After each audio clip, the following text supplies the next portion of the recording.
Europe is a land of legends. Civilizations flourished around the Mediterranean, and at their height they represented the frontiers of the known world. All these peoples were fascinated by a bird whose habits they could only explain in mythological terms. For some, it was the only animal in Eden who resisted the temptation and kept eternal life. For others, it was the symbol of the sun, the firebird, able to be reborn from its own ashes. This bird has been on the earth for 10 million years, and it is still here, in the south of Spain. 7,000 years ago, in this Andalusian cave, a prehistoric artist painted the unmistakable profiles of the phoenix.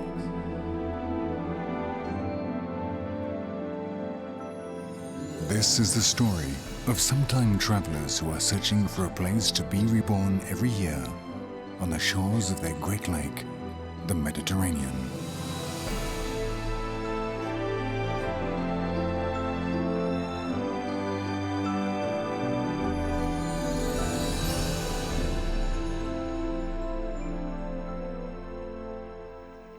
Today our phoenixes are found in the south of Spain in the Atlantic marshes of Doñana. They are the greater flamingos, the largest of the world's 4 flamingo species. Their common name comes from the Latin word flamma, meaning flame, and the scientific name was given in recognition of its legendary character, Phoenicopterus, the phoenix.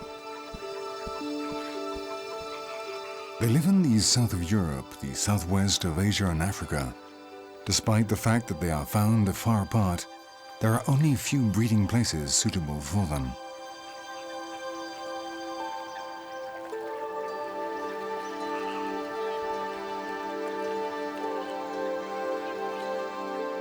That is why they are wandering animals, true nomads. This is a different bird with an extraordinary design. Its body looks like a question mark. If the ancient peoples who made it into a legend had known of its biological reality, probably they would not have believed it.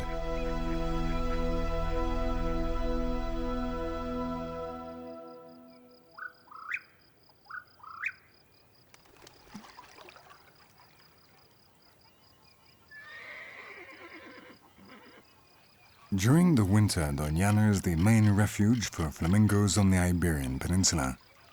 It is a mild, welcoming area for other wild animals too.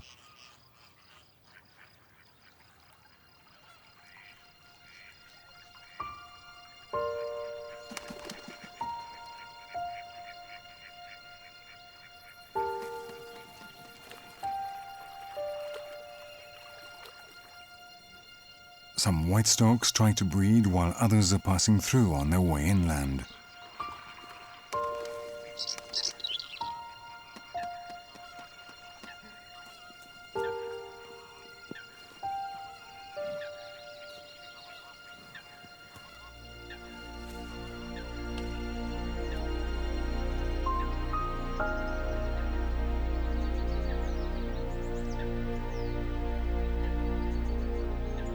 The approximately 80,000 flamingos of the Western Mediterranean now disperse over South Europe and Africa, fleeing from the cold. But when spring comes, the sun lets them know that it is time to start looking for suitable places to build their nests.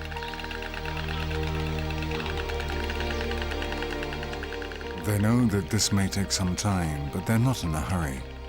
They can live to 80 years of age, and they know how to wait. Doñana is the place where a great river meets the sea. The Atlantic is deep here. The Guadalquivir River floods a marshland protected by an unspoiled beach that is more than 30 kilometers long.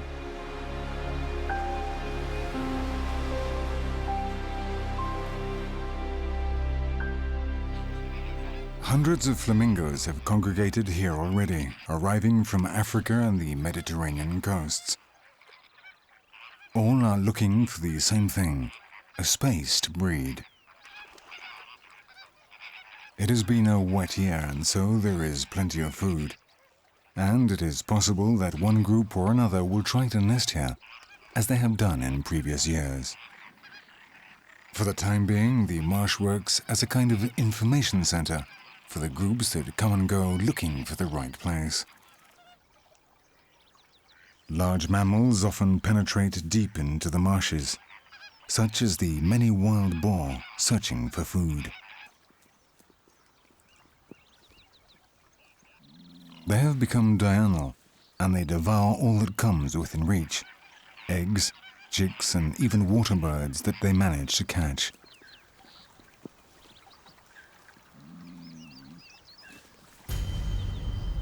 This is also the hunting ground of the world's rarest feline. Despite the activities of the lynx, there are still too many wild boar. The flamingos must be cautious.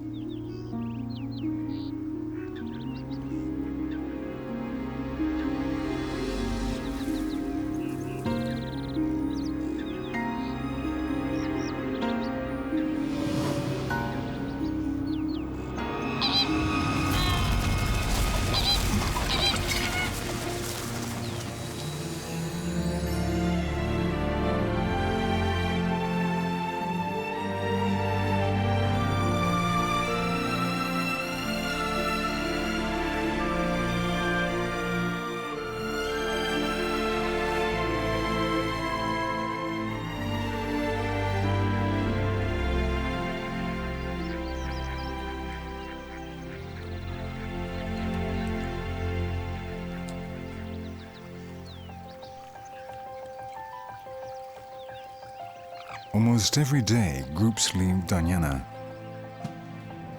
We begin the great voyage with one of them.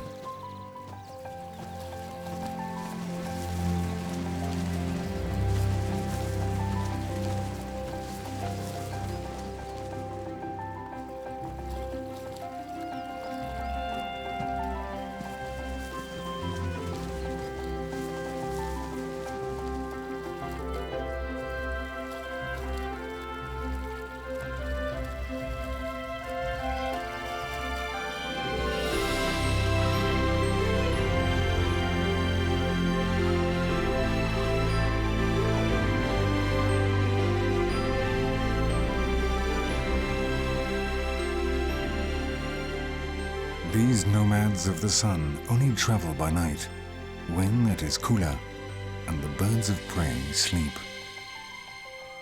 Thousands of flamingos cross the darkness, as if they were part of it, to travel hundreds of kilometers searching for the Eden that, according to legend, they never lost. Not all the groups follow the same route. Instead, they make their own decisions according to the age and experience of their members. There's a string of wetlands along the Mediterranean coasts of Spain and France that are potentially ideal for nest building. But these are unstable ecosystems, ephemeral sheets of water that depend on the rains. The flamingos have been here before. They are nomads who only have each other, always ready to fly together by the light of the moon once again.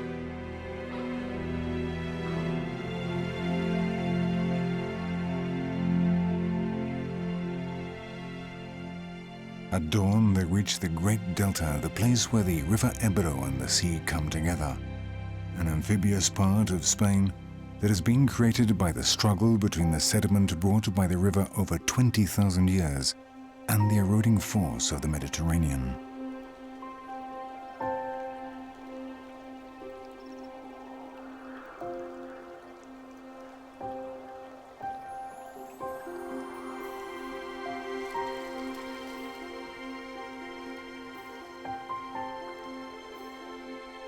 Right by the sea, the cordon of coastal sand slows down the force of the waves, meaning that inland there are calm pools which are home to one of Europe's greatest refuges for aquatic animals. This place, where the salt water mingles with the sand, is the breeding place for 70% of all Audouin's gulls, a seabird that is native to the Mediterranean and which is one of the rarest and most threatened in the world.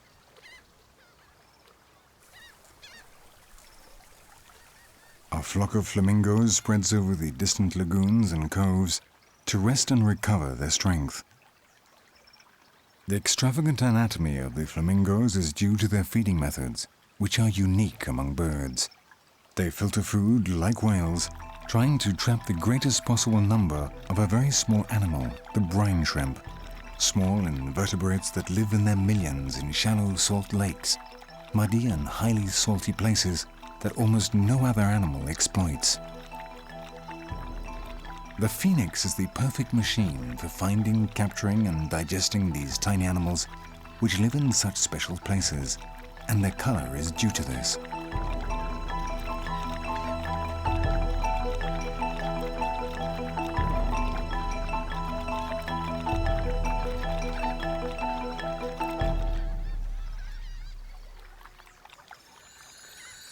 Our phoenixes, after regaining strength and resting after their long trip, spend some time looking into the possibilities of this new enclave as a home for their nests. The best area for them has long been used to extract salt. There are no mud islands which are essential for nest construction, and the old posts that once lined the salt pans are the only places for the birds to settle. After the inspection, they are sure that this will not be the place where their young are to be born this year. When the veterans start to look restless, the others understand the message. Very soon they'll be on the move again.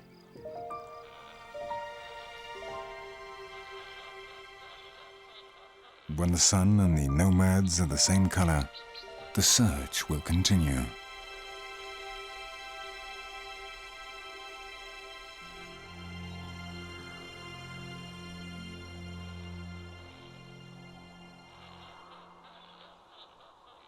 The Flamingo's Odyssey takes place each year on the shores of the Mediterranean. Most of the coast is not right for them, and so they are obliged to fly further and further to find their scarce oases.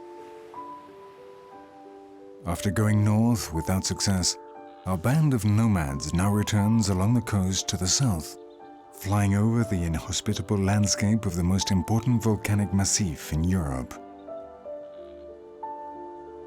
Here at Cabo de Gata, a Roman salt works, provides the shallow water that these traveling birds are looking for. In the darkness of the night, these flamingos can distinguish from the air how many of their kind are there, thanks to the light pink that stands out against the dark water. In this way, they decide whether to stay or to continue their flight. It is an information and aerial reconnaissance system that is vital for them, more proof that their color is a tool for survival.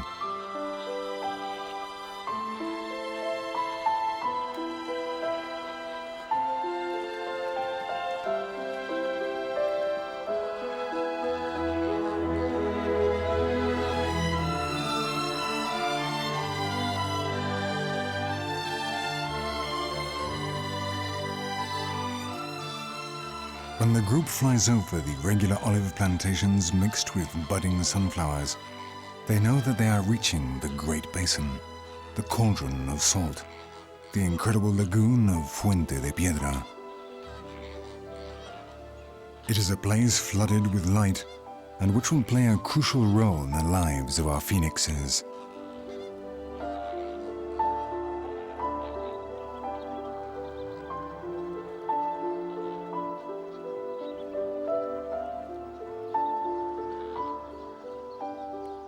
The same Romans that created the legend of the phoenix called this place Divina Fuente, divine source, in the 5th century BC. It is Western Europe's largest salt lagoon. 1,300 hectares of continental water, rich in sodium chloride and calcium and magnesium sulfates. A vast mirror, 7 kilometers long, undrinkable water over thick black mud, a flamingo's dream.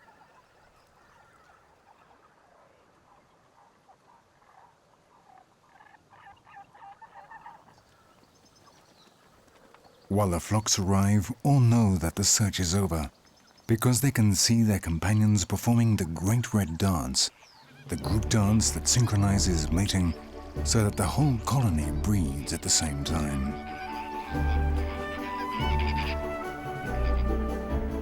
The pink color of their feathers is essential for the flamingos as it keeps them together. It excites them. It prepares their sexual organs and it synchronizes the pairing of the colony. Instinctively, they become involved in joint behavior, which means they cannot live without each other.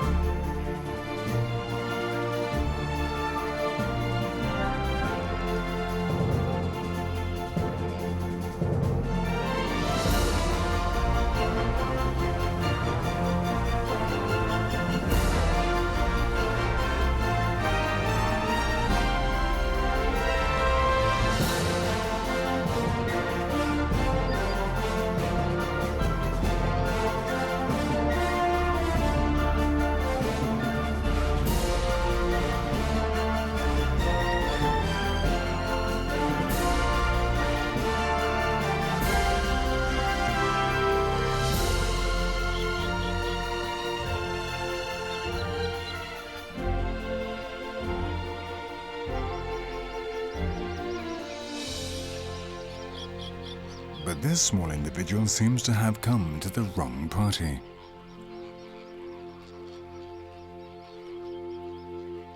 This is a lesser flamingo, a different species that inhabits the lakes of Kenya and Tanzania. At some point, he has joined the wrong flock, which has brought him here. In any case, he does not feel shy and he dances along trying to impress one of those tall females.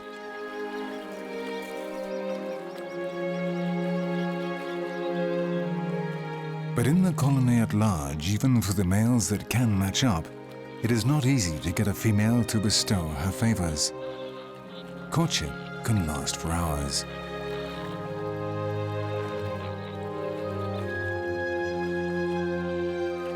The overwhelmed females often have to literally flee from their overheated suitors.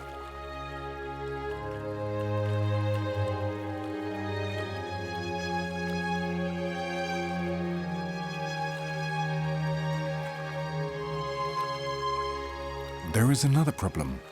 There are some voyeurs who watch the pairs and who do not hesitate to spoil their companion's good work. When the female puts her beak into the water and opens her wings halfway, the male mounts her, but not without difficulty. Finally, when he seems to be on the point of achieving it, the voyeur breaks the delicate balance needed, leaving the suitor all alone.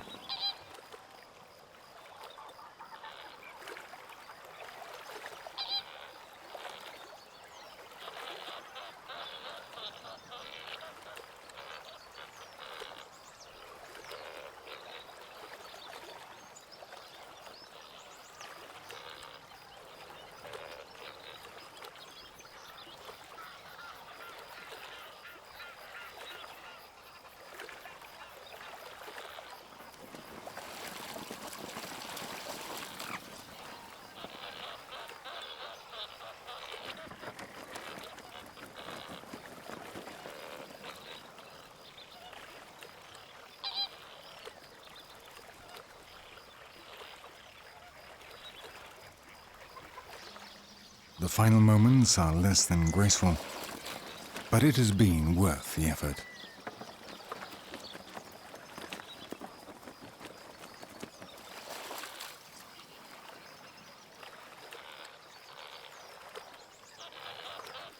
Despite it all, everything here always ends in a flush of pink.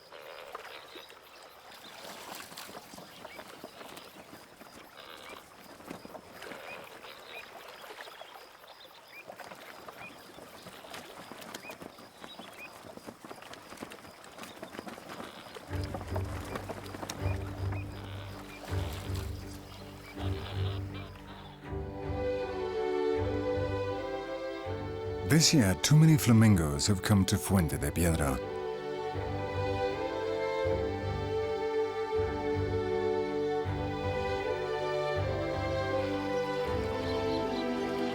Furthermore, the water level is very high, and large parts of the islands have flooded.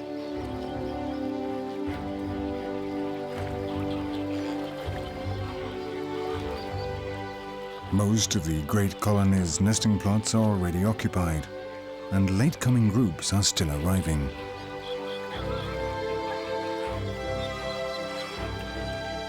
The process of sharing out the best sites follows a system similar to that of a hotel. The first to make the booking takes the place, and these are always the older animals whose experience means that they arrive sooner than the others. The crowding produces violence between those looking for a gap and those who have already got one. Individuals ferociously defend their square meter. The phoenixes become territorial and unfriendly when they build their nests. Their necks become a measuring tool that determines the exact distance at which an intruder will be pegged. Even neighbors constantly set themselves apart in order to avoid the least invasion. The last mud nests are dangerously close to the shore. One small rise in the level will be a disaster.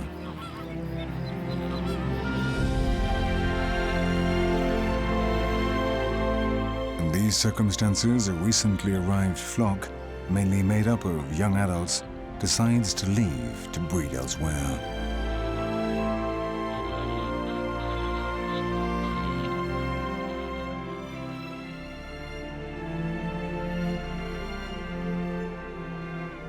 More than 500 kilometers from Fuente de Piedra, there is a place called El Hondo, very close to a number of saltworks where flamingos usually eat in winter. Here, surrounded by native palm trees and reeds, the dissident group is going to try something quite uncommon, setting up a new colony. This is very rare since appropriate spots are usually already well known to the flamingos. This is proof that they live from day to day, improvising each year in a changing landscape. However, settling in a place for the first time is a risky venture. While the majority rest and eat, a small committee of experts assesses the chosen spot. It is peaceful, there is food and a good island with mud for building craters. As meticulous engineers, they weigh up all the factors and evaluate every possibility. They have to decide whether it is worth the trouble of investing the necessary energy in a place like this. Everything looks good, and for the moment, a new colony of nomads is born.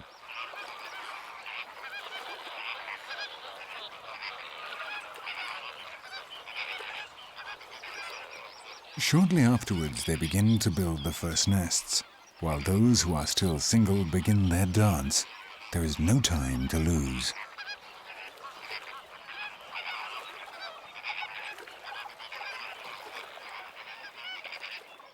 Both here and at Fuente de Piedra, the system is the same.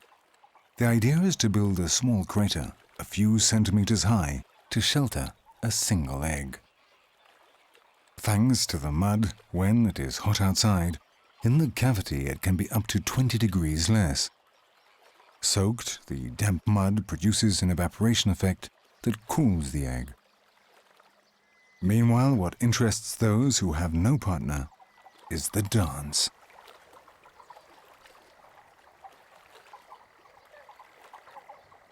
And so, all over El Hondo, birds woo each other with different choreographies. These great crested grebes appear to be saying no, but really their ballet means just the opposite.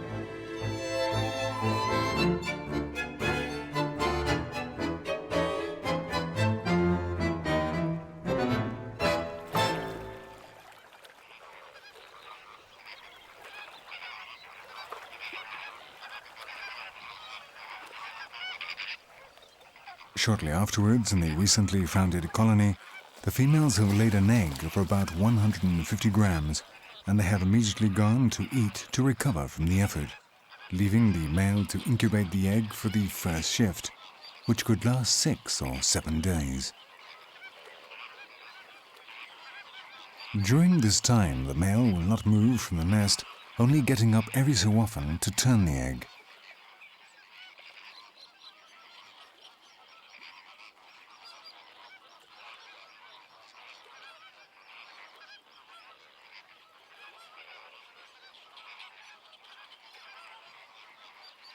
The males are loyal to their family, even from one year to another.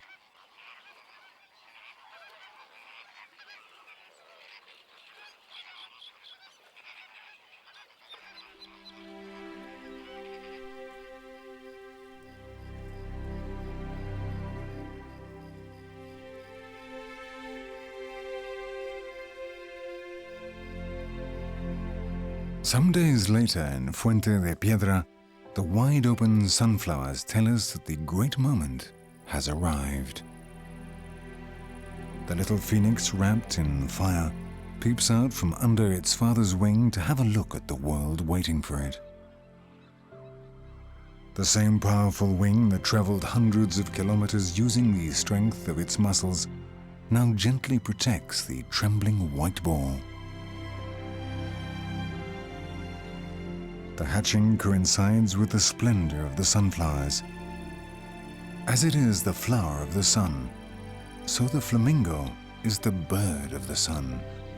From this time onwards, as the sunflower loses its yellow color, the little phoenix will undergo the opposite process. When the sunflowers go dark and bow their heads, the phoenix must already have its first pink feathers, or it'll die. It is a race against time, a contract of colors. The little phoenix stands up straight at the top of its volcano, still showing some of the ashes of its rebirth.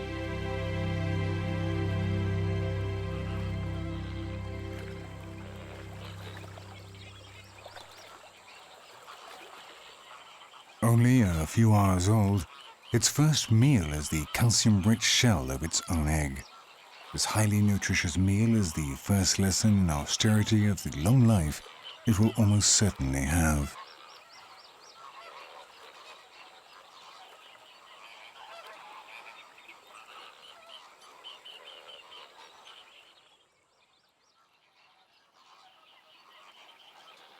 At the new colony of El Hondo, the young have also hatched. The chicks' first 10 days of life are a critical period for their parents, since both remain close by, hardly eating.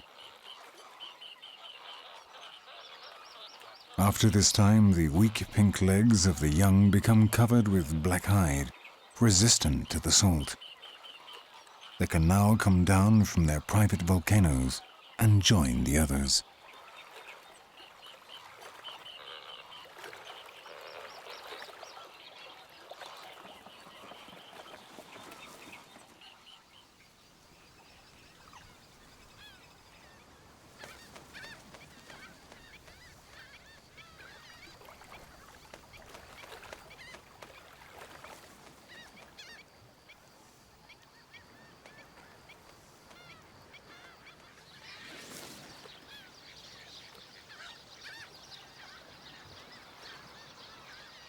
But in one of the great colony's many rows, this mother has lain down too quickly in order to protect it, covering her chick and also the neighbors.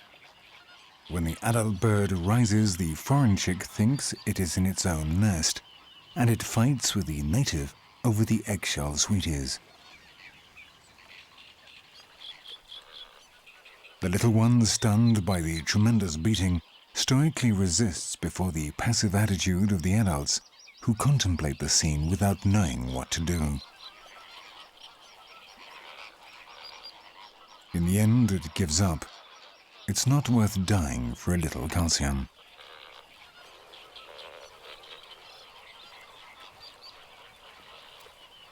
Nevertheless, the egg is not enough. Soon the chicks start to cry for more food. The adults listen carefully because they are learning the sound of their young's voice, that special sound by which they will recognize them in the future.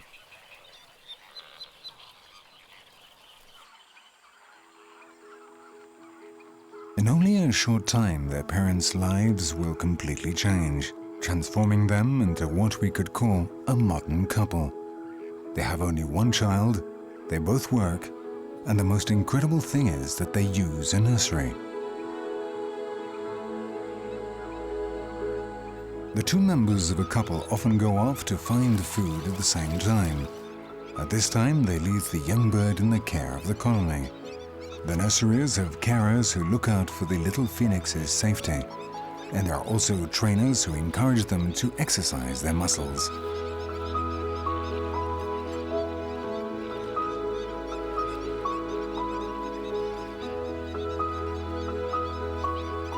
The nurses have to keep order by severely punishing the naughtiest members of the class.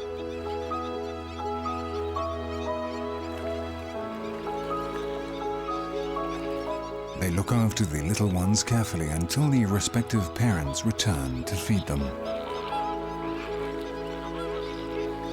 Second lesson: social life is crucial for a flamingo. You must learn to behave appropriately.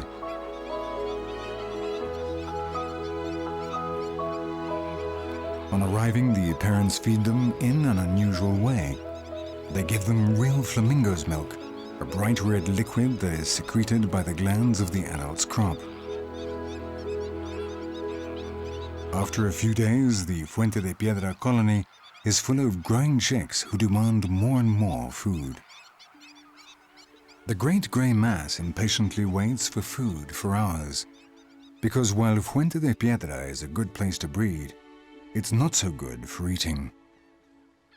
That is why the adults have to fly for around 300 kilometers every day to eat and return to give their children baby food. This unique phenomenon only occurs in some colonies in Kenya and Asia, a feat that only the phoenix can achieve.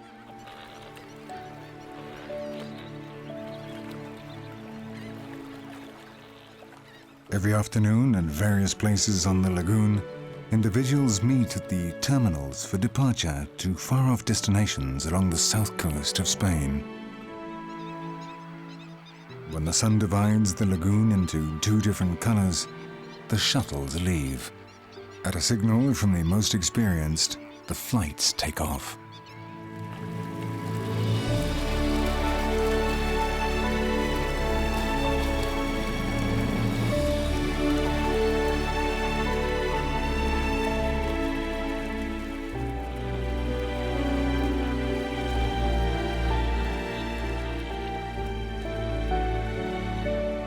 The largest groups will head for Doñana, where despite everything, there are good feeding grounds.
Here they will once again filter the brine shrimp.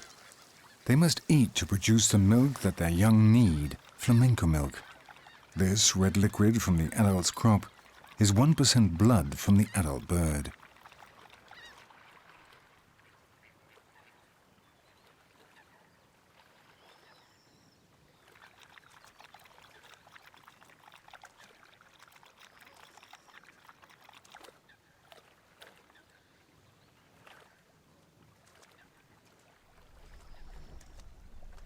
But the presence of humans always means risks. Some time ago at Doñana, our phoenixes lived through difficult times. The lack of responsibility of man meant that tons of heavy metals were poured into one of the rivers that feed into the marsh. In a system like Doñana, the pollution spread like cancer, and the same channels that carried water bringing life also carried the seed of sickness everywhere.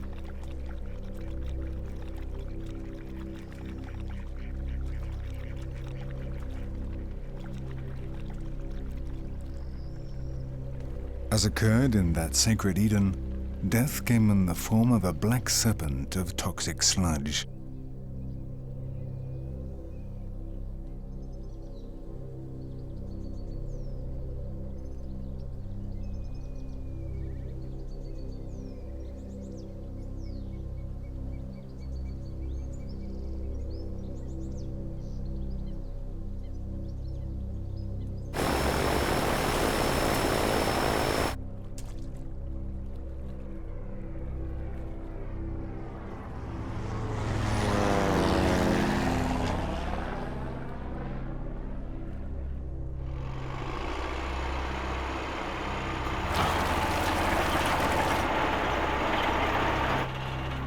The machinery that tried to lessen the tragedy opened and closed dikes all over the marsh. Too much noise for the Phoenix.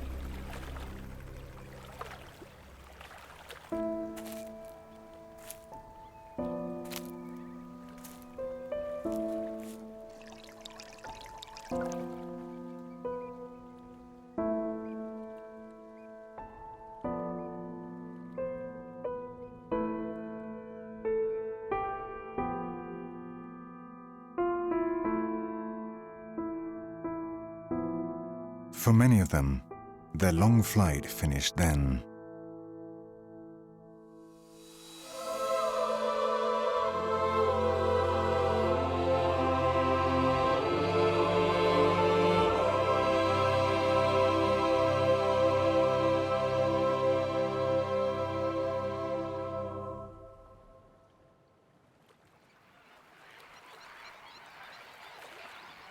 All night and the following morning, the adults returned to the colony after their long journey for food.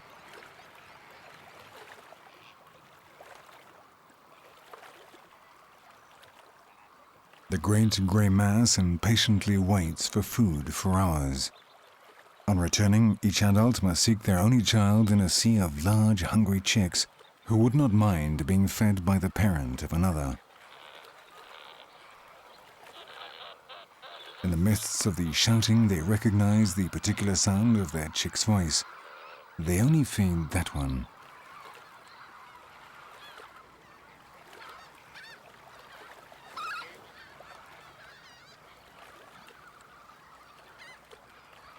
The persistent cries of the young stimulate hormonal secretion.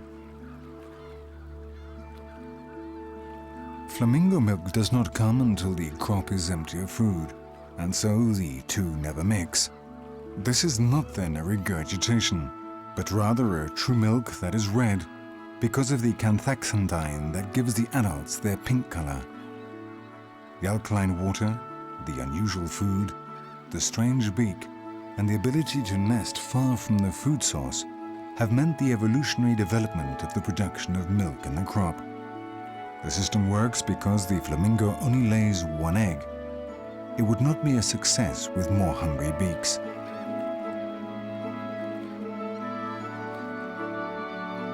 Sometimes the chicks do not have enough with their ration, and they harass their parents, who are exhausted after their trip, begging them so insistently that the adults have only one option: to fly away.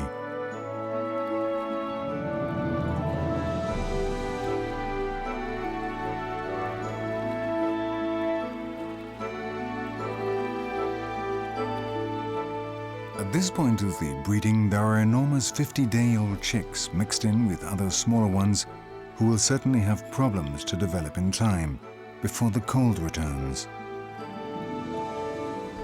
The larger ones are already alternating crop milk with the direct filtration of their own food.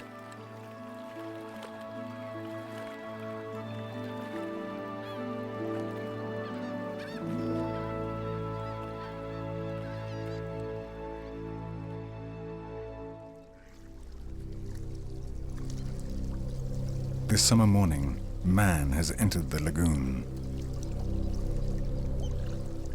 Everything has been strategically planned the night before. There cannot be a single mistake.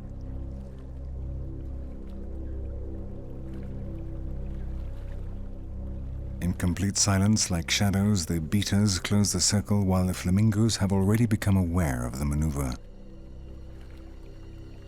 The goal is the nursery. It is necessary to direct the chicks towards the entrance of the trap. The majority of the adults flee, except for some brave ones, and others that cannot because they are molting feathers.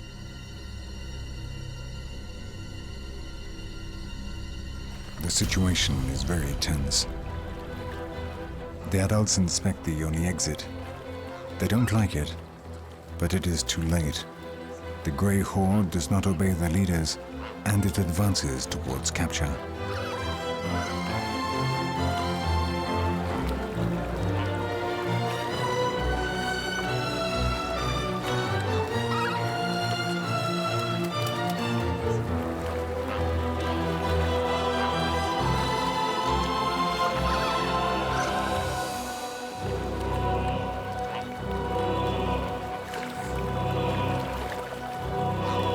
When it is clear how many will be caught, the corral closes. Luckily for the flamingos, these are not poachers but biologists and vets who carry out a meticulous annual operation to ring the chicks. In order, the specialized carriers bring their chick to the different pieces of equipment that apply the rings.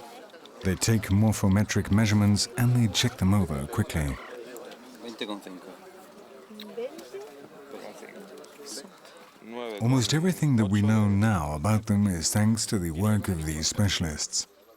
Wherever these phoenixes go in the future, there'll be someone who can read the ring from a distance and give information about their journeys, mortality or reproduction, and much more information besides. In a matter of minutes, the chicks are free with only a little fright and a new bracelet.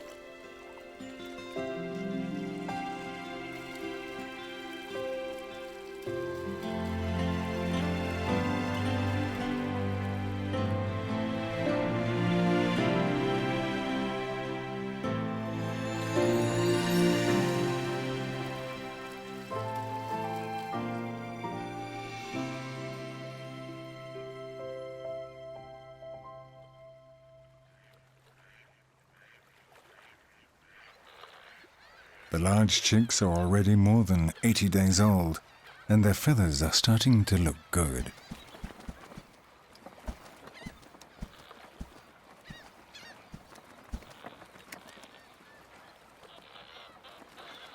The infants' gym classes have become flying lessons, although some that were born late have more enthusiasm than physique.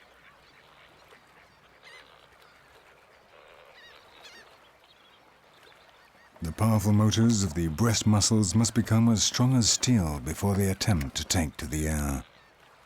The formidable wings that will carry them halfway around the world are almost ready. The ones that are nearly prepared go to the practice areas where the instructors will encourage them to defy gravity.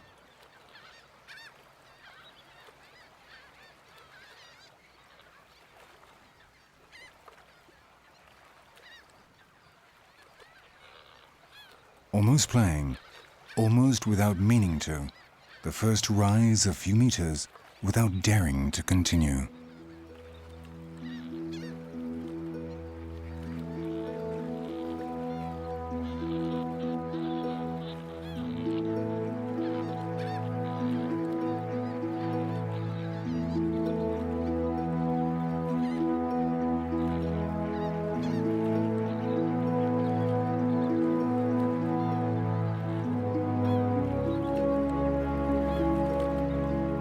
Suddenly, one feels able.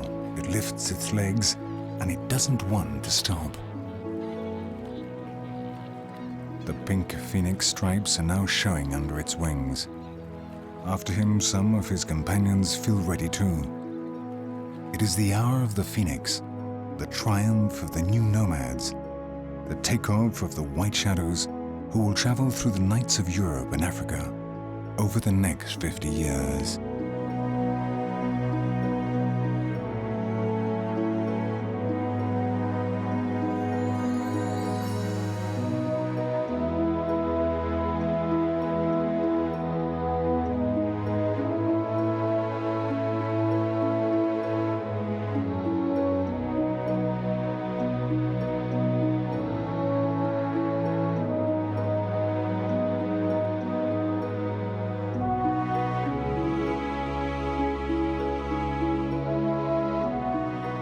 But they're still not ready for such long trips, and they turn around returning to the colony.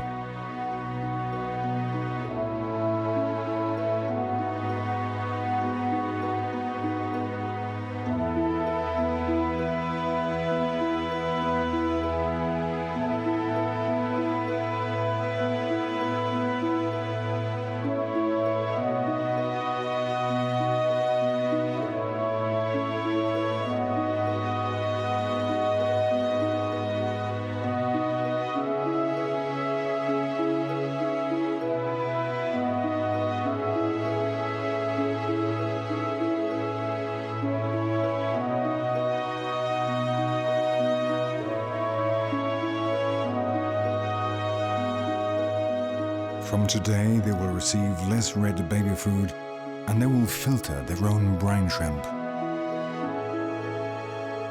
The sunflowers of the valley have bowed their brown heads, indicating it is time to leave, the end of their contract with the Phoenix. New cadets in a grey uniform will leave from the terminals this evening. With the haughty expression of their parents, the new pilots fly with the others, as if it was something they did every day. Just as the ancient civilizations of the Mediterranean left their legacy in stone, only the mud volcanoes remain as proof that the phoenixes were here. Nobody knows if they will come back again next year. If they do not find a suitable place, it is possible that they will never breed again. Despite the research, the mystery of the phoenix still lives on.